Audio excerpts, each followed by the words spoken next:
Доброволчеството, както се вижда, е в нашото ДНК и дори не е необходимо да обясняваме защо е важно.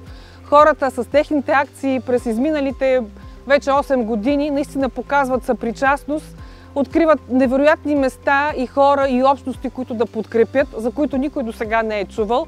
Така че сама по себе си програмата, нейната успешност говори колко е важно за нас доброволчеството.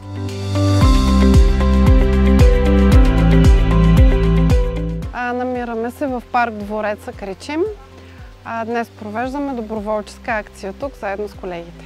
Днес ще направим няколко дейности, сме се разделили по групи. Зад мен колегите боядисват пейки. Ще монтираме един басейн образно за птиците. Ще закачим къщички за птици. Ще боядисаме една беседка и ще насадим растителност, която е в парка.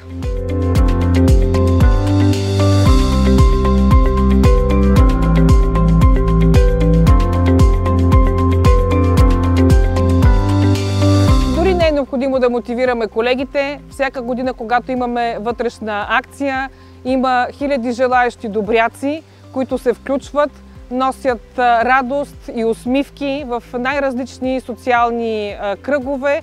Така че колегите използват доброволчеството и като тимбилдинг, за да се сплотят, за да общуват в една неформална обстановка, намират си и странични мотивации за тези добри дела, които вършим.